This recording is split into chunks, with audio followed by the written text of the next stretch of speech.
Elhamdülillah, nahmaduhu ve nesta'inuhu ve nestağfiruh.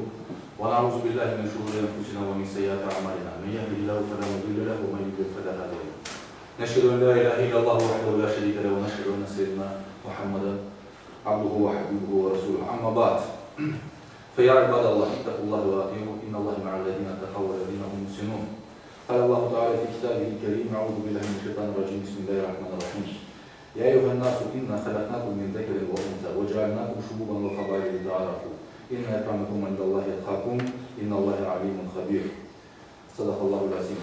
وفي آية أخرى ومن آياته خلق السماوات والأرض واختلاف ألسنتكم وألوانكم إن في ذلك لآيات للعالمين وما أرسلنا من رسول إلا بلسان قومه ليبين لهم فيضل الله من يشاء ويهدي من يشاء وهو العزيز الحكيم.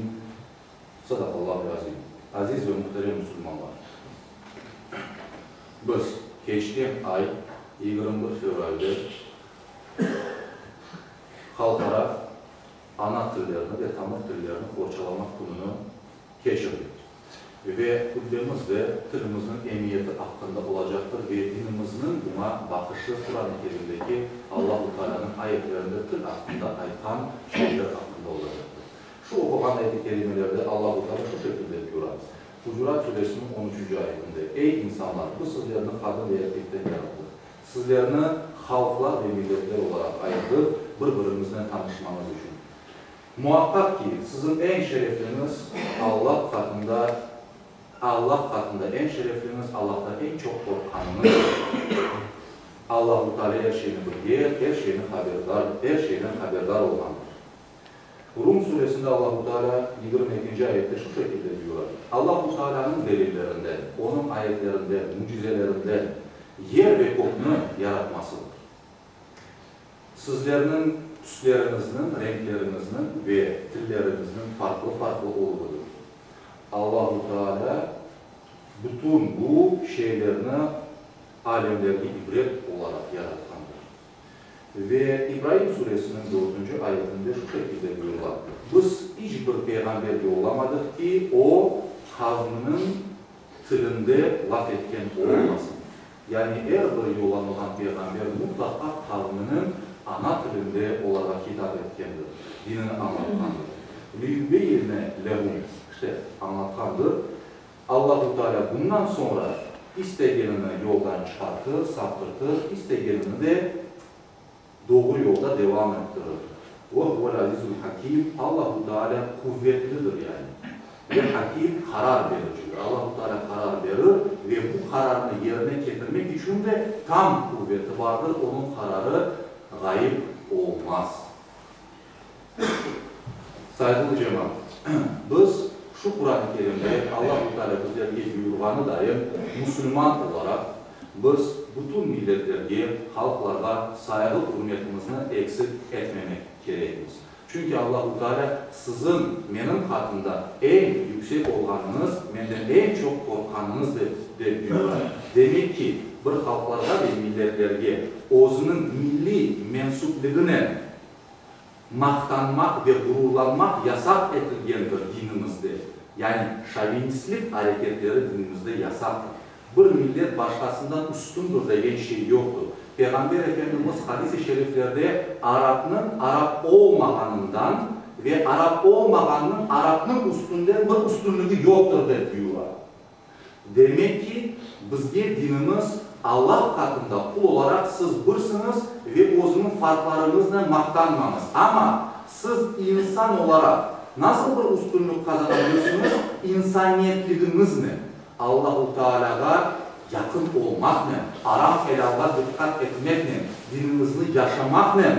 Üstünlük kazanabilirsiniz ki bu ahlaki hususiyetler sizlerini insan olarak da keyfiyetli yapar ve üstünlük bundadır diyorlar.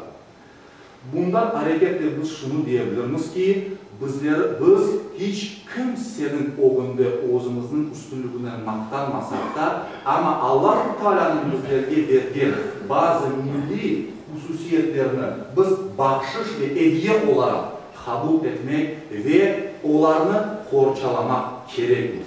Allah-u Teala bizlerge bunu bahşiş etkendir. Ve bu dinimizin tabiriyle bir emanet olarak bizlerge verilgendir. Nasıl ki şu yaşayış bizlerge emanettir. Kozlar, kulaklar, bütün organlar bizlerge emanettir. Din bizge emanettir. Öyle ise bizim güzel milli hususiyetlerimiz tildir. Allah-u Teala yaratkanı için bu da bizlerge bir emanet olarak verilgendir. Ve emanet ne demek? Korçalamak ve olğanı dayın özünden son kelgen insanlara bırakmak demek. Demek ki bizim her birimizin vazifesi şu tıl dediğimiz Allah'ın bizge bakışını emanet olarak kabul etmek ve bir sonraki nesillerge ballarımızga, torunlarımızga onu kaldırmaya tırışmaktır. Eğer de biz bunu yapmasak Allah-u Teala bizlerden ihtimal hesabını sorabilir. Bir tıl muhitini meydana getirmeye tırışamız. Ve bu tıl muhitini meydana getirgende başta Kur'an'dan başlar. Ondan son bilmem mekteplerde, bilmem ballar bahçelerinde ve camilerimiz de böyle yerlerden bir tanesidir. Onun için camilerimizde bu tıl muhitini muhafaza etmek için bizler de gayret etmek gerekmez. Ve bizde Kırım Tatar tıl muhitleri meydana gelgen yerler parmakla sayılıdır. Ne kadar Kur'an'da evde oz ana tılıyla laf etmektedir. Ama ben şunu demeye isteyeyim ki, mında camide İslam dini birleştirici bir din olğanı üçün, mında farklı millet mensuplarından insanlar olğanı üçün, ister Şiistan'dan gelen olsun, Dağıstan'dan gelen olsun, Kazan Tatarları olsun, Ağızka Türklerinden olsun, Türkler olsun, herkes oz ana tılını korçalamak gerek, bu onun hakkıdır. Ve Kırım Tatarlar da bunun içindedir. Ve bizge İslam dinini öğrenmek için çok fırsatlar vardır. Ve biz İslam dinini okuganımızda şu aktual meselelerimizge halkımızın vaziyetine çözüm olabilecek şekilde de bunu okumak ve anlamaya tırışmak gerekir. Halkımızın ve Kırım'daki umumen bütün Müslümanların varlığı ve şerefli bir şekilde yaşaması iki şeye bağlıdır. Bu dinini ayakta tutmak. Kırım Tatar halkı için aydan çünkü Kırım Müslümanlarının %90'ından ziyade Kırım Tatar halkıdır. Halk olarak saklanıp kalmak için de ikinci bir sebep bu tıldır. Bunlar mühim bir meselelerdir. Onun için herkes buna bir mesele ne kadar kıymetli olsa o kadar kıymet ve gayret o meseleye ayırmak mecburdur, gerektir. Bu şeyini de kaydetmeyi isteyeyim. Eğer Kırım Tatar tili hakkında laf edecek olsa, bana bakınız, hakkında dedim, talebe dedim, tahsil dedim, bilmem mektep dedim, kalem dedim. Bunlar hepsi Arapça sözlerdir cemaat. Arapça sözlerdir. Kalp dedik, insaf dedik, hidayet dedik. Bunlar hepsi Arapça sözlerdir. Ve inanın ki Kırım Tatar tilinin 3'te birisinden ziyade, belki yarısıdır. Belki Arap dili Kur'an-ı Kerim'de geçken sözlerdir. Onun için bu insan ne kadar oz ana tilidir. Eğer bu Türkiye bir til olsa, onu bilse o kadar Kur'an-ı Kerim'ini daha yaxşı anlayacak. Dinin terminolojiyaga o kadar daha yakın olacak. Çünkü bu halk 1000 yıldan beri Müslüman olup gelgen ve İslam medeniyeti ve İslami böyle gerçekler o tılın içine sınıf kalan. Onun için biz Kırım Tatar tılını daha yaxşı öğrensek ve bilsek o ana tilimiz olarak elbette ki dinimizni daha yaxşı anlar ve o şekilde Kur'an-ı Kerim'i de daha yaxşı anlar ve Arapçaga daha yakın oluruz. O yüzden ben şunu son olarak söylemek isteyeyim ki Allah-u Teala'nın şu dünyada yaratkan farklılıklarını bu şekilde muhafaza etmek. Kimsenin hakkını yememek ama ağzımızın hakkını da başkasına yedirmemek bu bir Müslüman olarak bizim vazifemizdir. Bir vatanını ve ağzımızın medeniyetimizni korçalap kalmak bu dinin de yaşanması demektir. Eğer mınamında şu millet koçup gelmegen olsa şu camiler kurulmaz edi. Bunlar olmaz edi. Onun için bu mübarek vatan topraklarında biz öz dinimizni yaşayız. Onun için bunlar hepsi kompleks ve birbirinden ayrılmaz meselelerdir. Ve eğer bir Müslümanın bir vazifesidir. Bunu demek isteyeyim. Onun için biz hepimiz bunun bir mesuliyetliğini bir Müslüman olarak hissetmek gerekimiz ve elimizden geldiğine kadar bu emanetini forçalar, gelecek nesillerge kaldırma ve bir özümüzün orijinallığımızı hiçbir vakit joymamak gerekimiz. O vakit biz saygı, hürmet kazanırız. Başka bütün milletler bizge saygı ve hürmetle bakarlar. Eğer özümüzün sahip olan kıymetlerimizni sahip çıkmasak olarga ve joysak o vakit başkaların özünde de bizler düşerimiz. Tıpkı özünün bilmem Kur'andasına, malına, mülküne, değerlerine sahip çıkamayan insanda. Allah-u Teala bizlerge güç, kuvvet versin. Bizlerini türlü beraberlikten ayırmasın. Bizlerge gerçek olarak anlamak, yanlışlıklarını yanlış olarak bilmek, doğruların peşinden gitmek, yanlışlıklarını taşlamak bizlerge kısmet etmesin.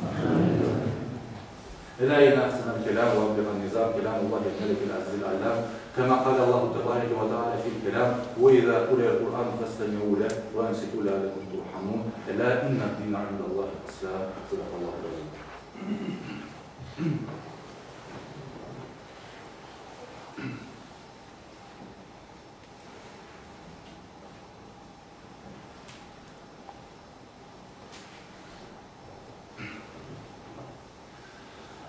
الحمد لله الحمد الكاملين والصلاة والسلام على رسولنا محمد وعلى آله وصحبه أجمعين.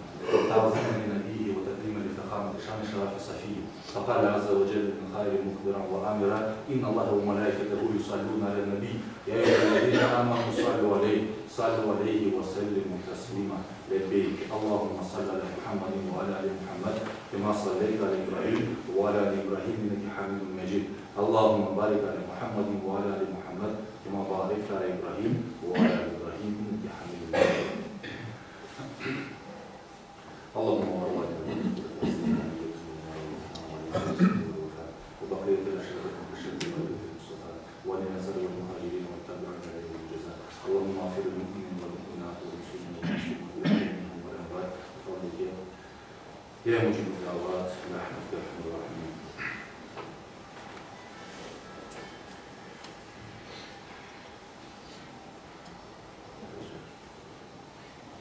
إن الله يأمر بالعدل والإحسان وإيتاء ذي القربى وينهى عن الفحشاء والمنكر والبغي يعظكم لعلكم تذكرون.